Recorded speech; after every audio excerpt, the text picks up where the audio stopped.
aula e esqueço de gravar. A Elisete está entrando. Vamos lá, né? Oi. Pessoal. Oi, linda, tudo bem? Uhum. Então tá bom.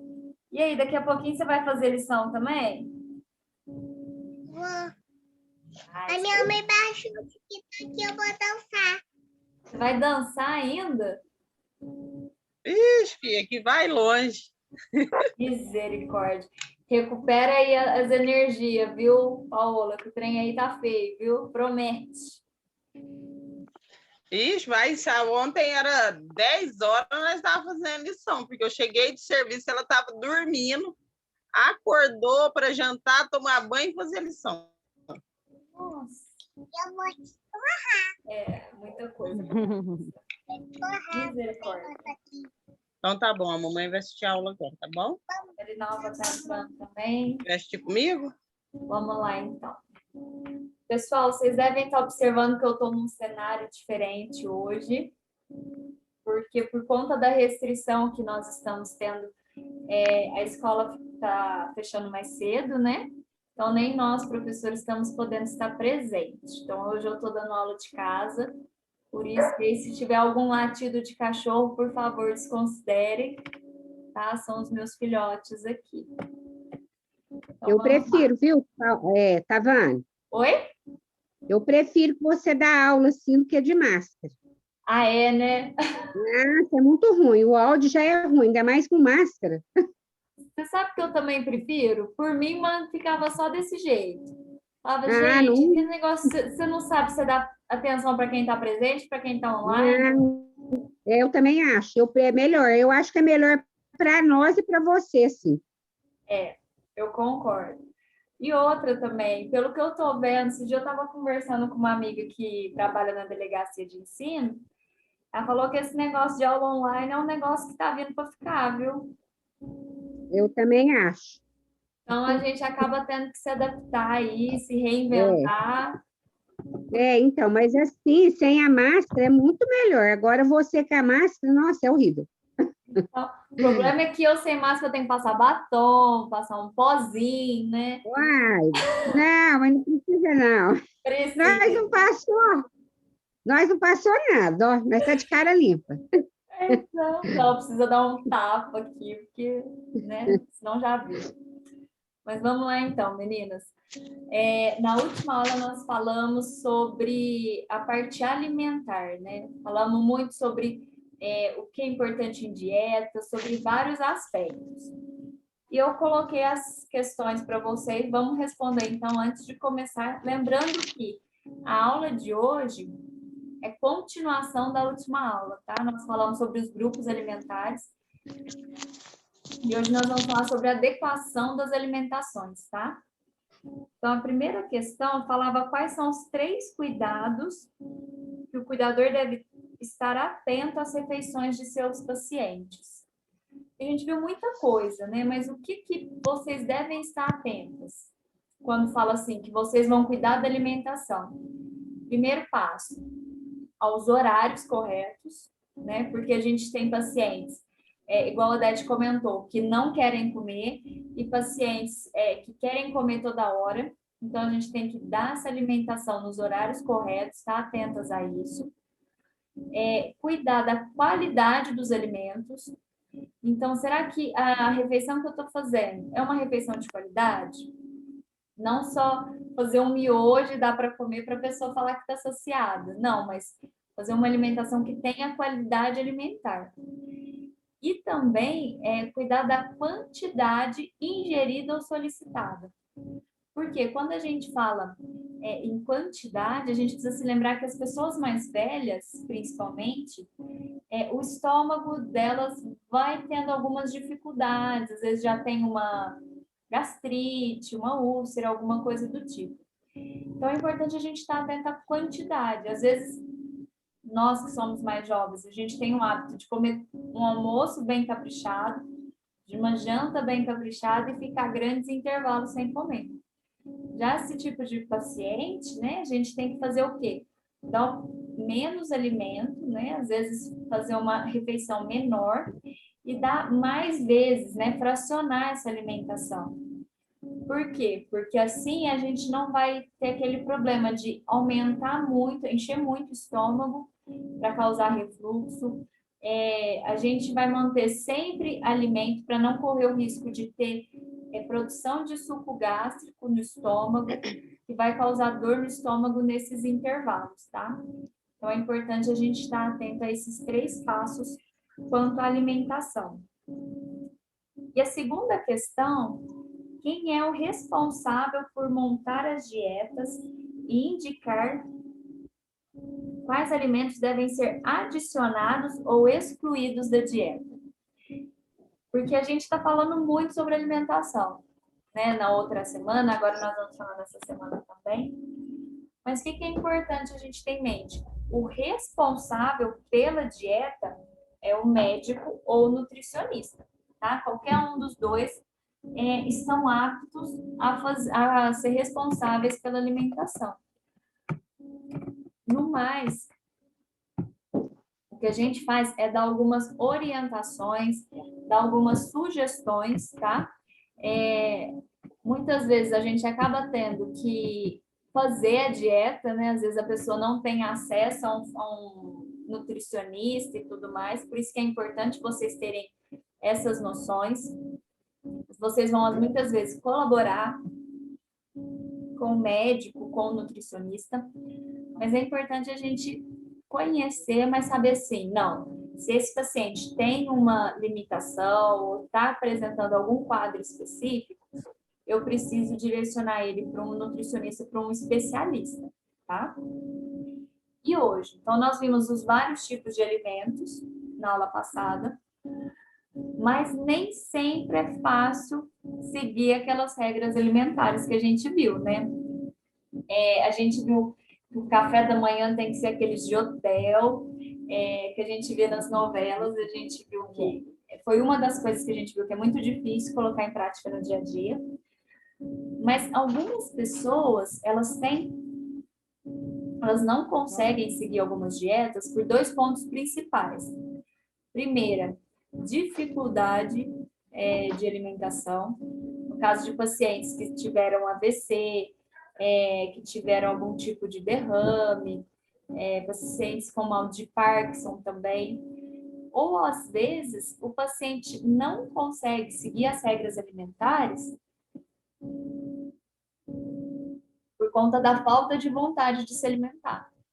Então, às vezes, a pessoa não tem apetite. E, às vezes, acontece até mesmo conosco, né? A gente não tem apetite.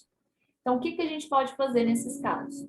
Então, essa tabela aí, que é a pirâmide, na verdade, não é uma tabela, é uma pirâmide. Pirâmide alimentar, né? A gente viu a importância nutricional de vários alimentos, né? Só recapitulando, então, que junto com a atividade física vai promover a saúde do paciente. Então, nós vimos que por mais que o bolo seja uma delícia, a gente tem que comer pouco. A gente viu a importância de comer carboidratos, frutas, hortaliças principalmente. Né? Que esses pontos vão colaborar para a manutenção da saúde. Vimos também que não é só alimentação, que outras coisas colaboram para a vitalidade, para a qualidade de vida dessa pessoa, como, por exemplo, família, religião, meditação. E, principalmente, falando de família, a gente vê que o fato de se alimentar bem, a comida em si não é só racional, né? A gente tem uma questão muito emocional com a comida. Muitas vezes a gente desanima, por exemplo, uma pessoa sozinha não cozinha para si própria, mas se tiver filho, se tiver alguém que vai comer, ela anima. Às vezes a pessoa está sem fome, mas sentar numa mesa, todo mundo comendo, a família comendo, às vezes aumenta o apetite da pessoa. Então, essa questão de equilibrar, né, vários pontos. E lembrar que a alimentação saudável e equilibrada vai ser determinante para o bem-estar físico desse paciente. Então, nós vimos que até mesmo problemas emocionais, como ansiedade, depressão, estão associadas, às vezes, com uma alimentação deficiente. quais são algumas dessas limitações? Odete, eu esqueci de perguntar, a pessoa que você cuida, ela é idosa ou ela tem alguma doença a mais?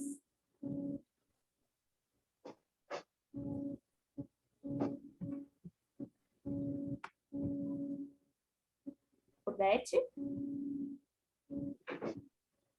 Odete? Acho que ela não está aí. Ela deu uma saidinha. Porque seria bom a gente ir comparando nessas várias características das pessoas para ver o que causa. Porque algumas das limitações que podem acontecer, e a gente observa isso, é com pessoas que têm mal de Alzheimer ou que têm demência senil. Porque esse tipo de pessoa, ela apresenta uma piora da alimentação. Elas, no começo da doença, elas querem comer muito, né? Elas ficam, esquecem que comeu, mas conforme a doença vai agravando, vai evoluindo, a gente observa a pessoa passa a ter problema de deglutição mesmo. Ela não consegue se alimentar, ela não consegue ingerir o alimento. Então, é preciso adaptar a alimentação.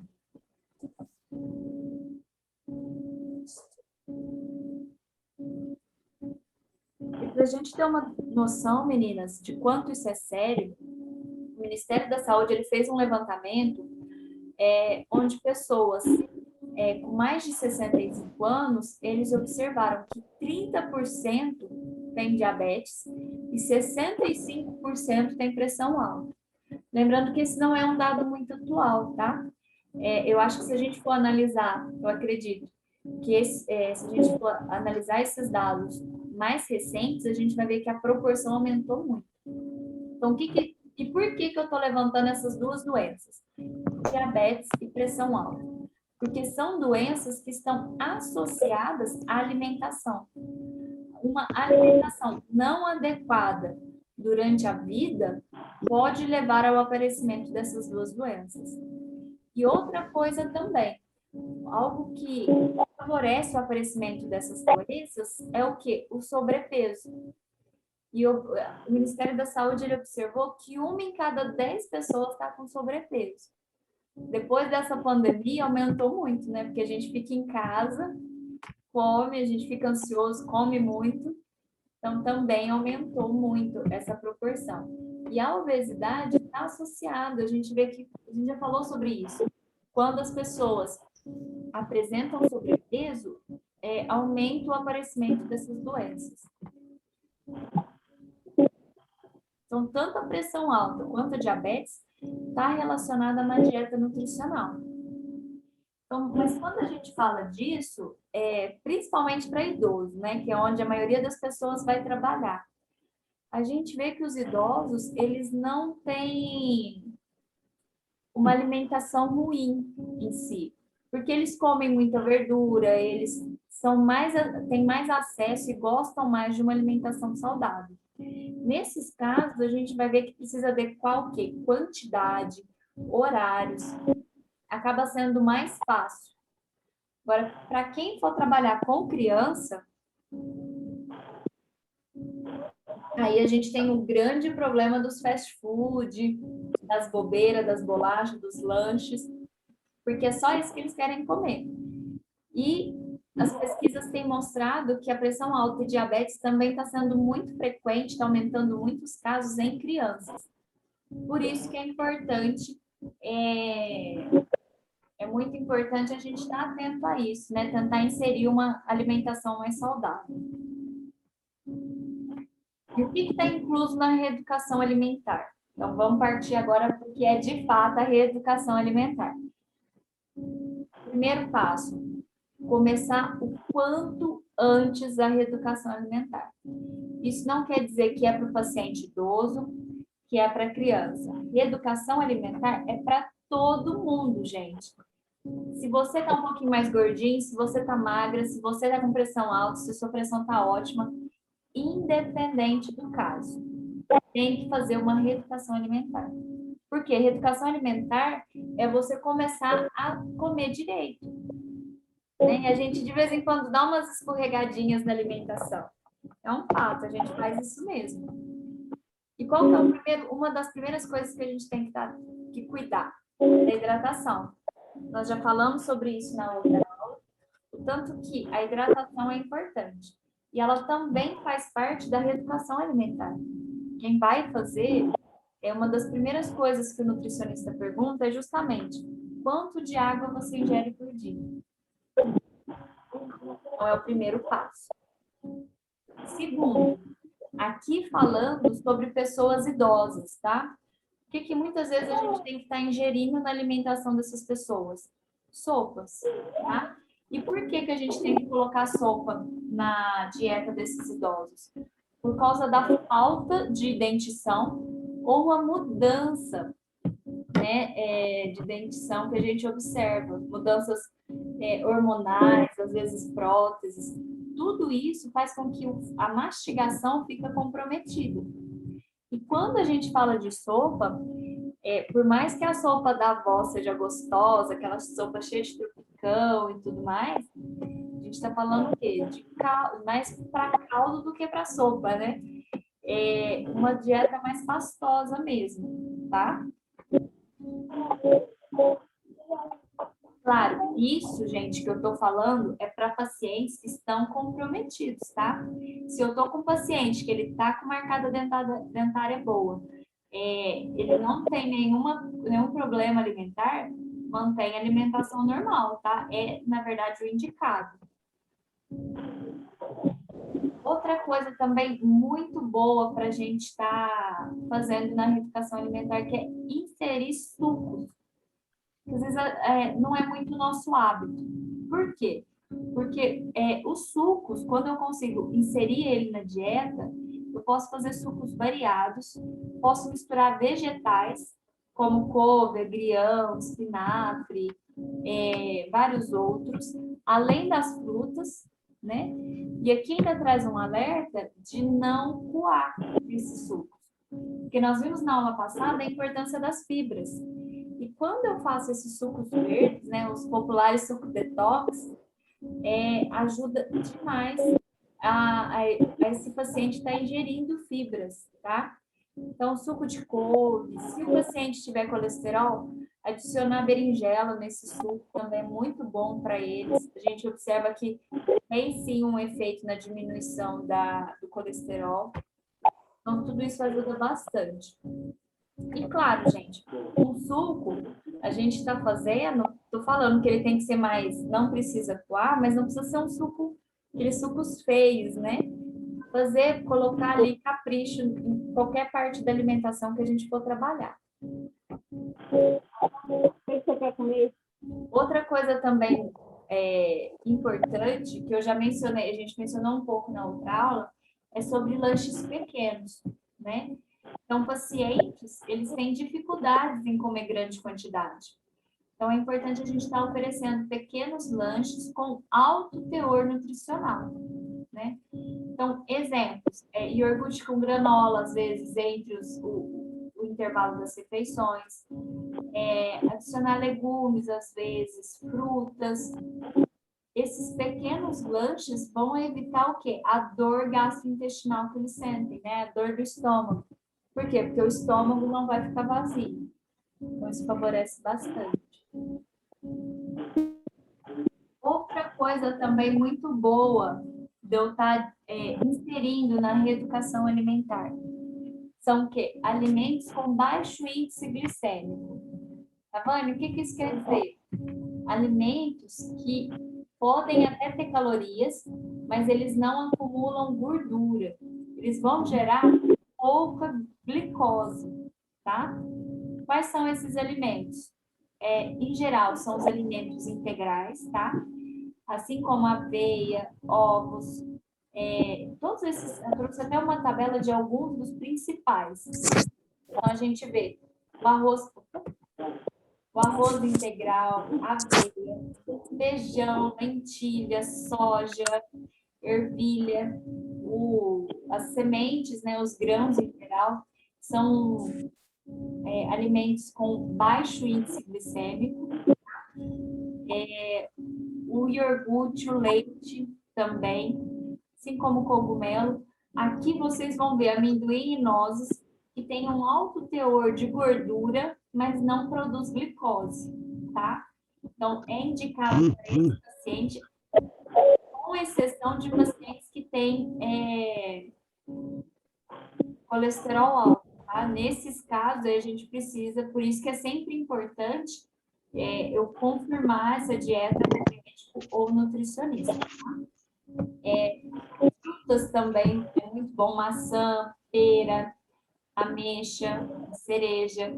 Aqui eu tô falando cereja, mas não o doce, tá? Mas sim a fruta cereja. E, em geral, as hortaliças, tá? Berinjela, brócolis, cenoura, pepino. Todos esses alimentos, eles têm um baixo índice glicêmico, ou seja, eles não vão produzir glicose no meu organismo. Lembrando também de inserir na dieta azeite e óleo de girassol, principalmente, tá? Esses dois tipos de óleos, eles produzem saciedade.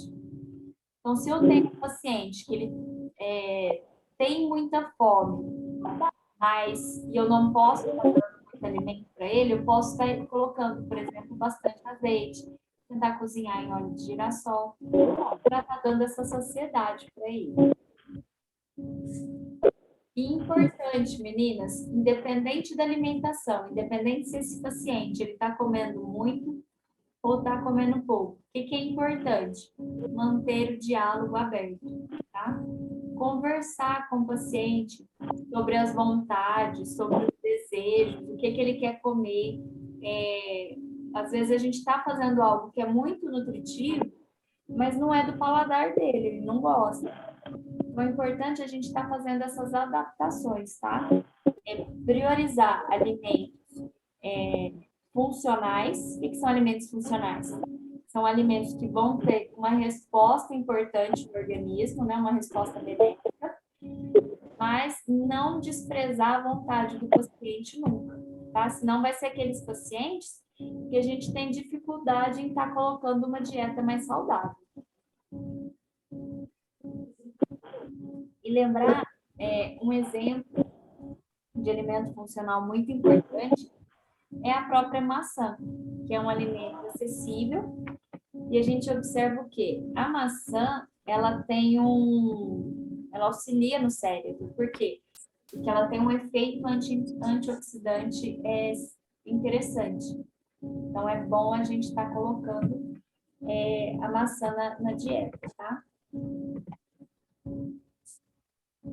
Exemplo de outros alimentos, tá? Que eu gostaria de falar com vocês. Vocês vão ver que a maioria desses alimentos vão ter efeitos neurológicos, ou seja, efeitos sobre o sistema nervoso desses pacientes. E o que é importante eu estar falando? A gente fala, porque são os efeitos que a gente vê a longo prazo. Quando eu falo de células neurológicas, são os meus neurônios, as células do meu cérebro. Então, quais alimentos vão ter um efeito reparador, ou seja, consertar e proteger essas células? Eu tenho como exemplo os ácidos graxos, alguns deles, como por exemplo o ômega 3, é um ótimo nutriente, tá, para memória, por exemplo. Vitaminas como B6 e B12, assim como também o ácido fólico, tá? Por isso que quando o bebê nasce, é muito indicado, quando o bebê está em formação, indica muito para a mãe, né? Tomar muito ácido fólico, porque o ácido fólico ajuda na formação do sistema nervoso. E mesmo depois, né, quando a gente já está também numa certa idade, alguns médicos indicam, tá? Dependendo do caso. No caso do ácido fólico, é com indicação médica. Mas eu posso muito bem procurar alimentos que são ricos em ácido fólico, tá? A nutrição de células em geral, tá? Do organismo. O que é bom para estar auxiliando essas células? Eu vou ter vegetais de coloração verde escura, como, por exemplo, brócolis, espinafre, Eu tenho também feijão, carnes magras e cereais integrais. Esse tipo de alimentos, eles vão auxiliar justamente nessa parte de nutrir as células. São alimentos muito ricos, principalmente eu falo, quando a gente fala em verde escuro, a gente destaca sempre o brócolis e o espinafre. O espinafre é muito nutritivo, por isso que tinha aquele desenho, né, do Popeye, não sei se vocês lembram, né, era da minha época de infância, mas justamente que retratava isso, né, o poder nutricional do espinafre. E quando eu falo também sobre alimentos que vão proteger os neurônios e falam principalmente da memória, né, eu vou ter novamente o ômega 3, o peixe, tá, que ele contém ômega 3, e o ômega 3 ele não tem apenas efeito na memória, tá? Ele também tem um pequeno efeito anti-inflamatório. Então, é importante eu estar fazendo uso constante, tá? O que mais? Frutas vermelhas, que vão reverter o déficit de memória. Então, aqui eu não estou dizendo que se você entupir o seu paciente de frutas vermelhas, vai recuperar a memória de um paciente que tem Alzheimer. Não, mas é importante eu estar dando atenção a isso. E dentro de alimentos funcionais, não são só esses. A gente tem, por exemplo, a cúrcuma. A cúrcuma, ela é vendida em farmácias de manipulação, a cápsula, e ela é até mesmo indicada, né, para problemas inflamatórios. Porém, por que ela é vendida em cápsula? A gente geralmente não come. Porque ela tem um sabor muito marcante. Não sei se alguém aqui já comeu cúrcuma. Já pôs, vende em ponto natural, essas coisas. Uma dica que eu dou, a gente falou que é muito bom tomar suco, né? Então, colocar cúrcuma no suco, a gente vai estar ingerindo todos os dias, não é uma dose terapêutica, né? Porque no comprimido vai 500 miligramas, então é muito, né? É aquela cápsula maior. Mas você fazer uso todos os dias vai auxiliar, né? O quê? Você ter um efeito anti-inflamatório baixo, mas constante. Por isso que é importante, meninas, a gente estar de olho na nossa alimentação, né? De olho em alimentos funcionais. Toda vez que a gente fala em alimentos funcionais, é isso.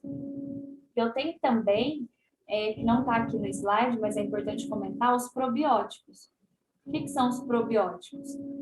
São alimentos que, quando a gente ingere, favorece a nossa flora, seja a flora intestinal, seja as bactérias que a gente tem, por exemplo, na mucosa. Um exemplo desses probióticos é o Yakult, né, que ele é um probiótico, e tem muito a enterogermina, por exemplo, que é vendido para quando você tem diarreia, ela é muito vendida, ela funciona como um probiótico também, tá? Pessoas, às vezes, que têm dificuldades para emagrecer, alguns nutricionistas têm indicado repor a flora intestinal, usar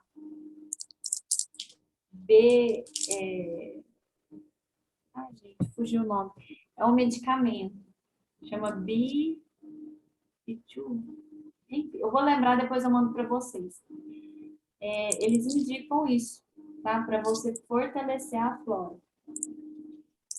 E outro exemplo também da importância dos alimentos, vocês já devem ter observado que, independente se usa sonda ou não, mas alguns pacientes, principalmente as mulheres, quando ficam mais velhas, elas começam a apresentar o quê? Infecção de urina recorrente, não é? Tanto por várias outras questões, mas também por questão de ressecamento e tudo mais. O que a gente pode estar utilizando nesses casos? O próprio cranberry. Não sei se vocês conhecem aquela frutinha vermelha que vende seca no ponto natural e vende também na farmácia em cápsula. O cranberry, ele é excelente para quem tem infecção de urina recorrente, independente da idade. Ele é muito indicado. Por quê? Isso não quer dizer que, se eu tomar cranberry hoje, daqui uma semana eu vou estar ótima da minha infecção de urina. Não, ele é para ser utilizado constantemente. Então, o uso contínuo dele, a gente observa o quê? Que vai gerando resistência a infecções. A pessoa passa a não ter mais.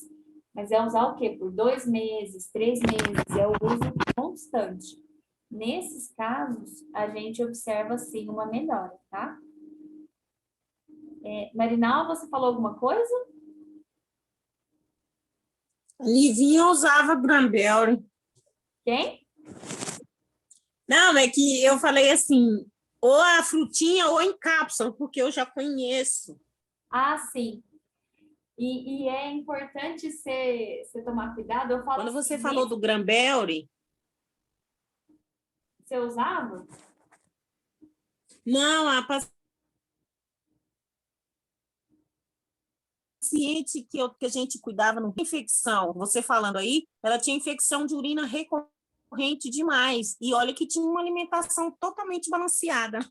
Uhum. Eles indicam muito.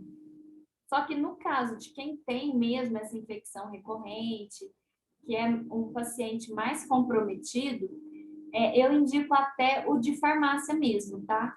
Não usar frutinha. Porque o da farmácia, eu tenho uma concentração fixa. Eu tenho a dose exata do quanto que eu preciso. Já na fruta, eu não tenho essa quantidade Ela tomava as pesada. cápsulas. Isso. É mais indicado nesses casos, tá? Mais por uma segurança mesmo na dose, tá? E o Granberry, ele tem tanto em cápsula, tem a fruta. Até eu, quando tomava. Oi? Eu não tô te ouvindo.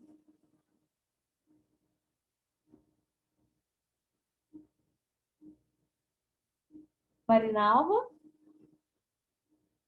Eu não tô ouvindo ela.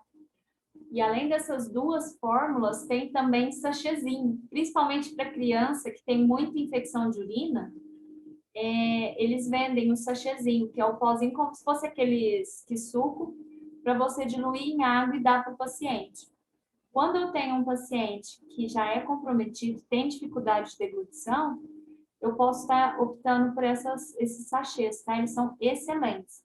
E eu vou ter a mesma eficiência, tá?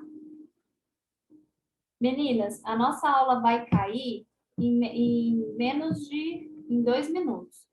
Como eu vou pincelar o outro, eu vou falar agora do próximo tópico, eu vou encerrar a aula para não começar a falar, empolgar e cair, tá? Então aí vocês voltam, combinado?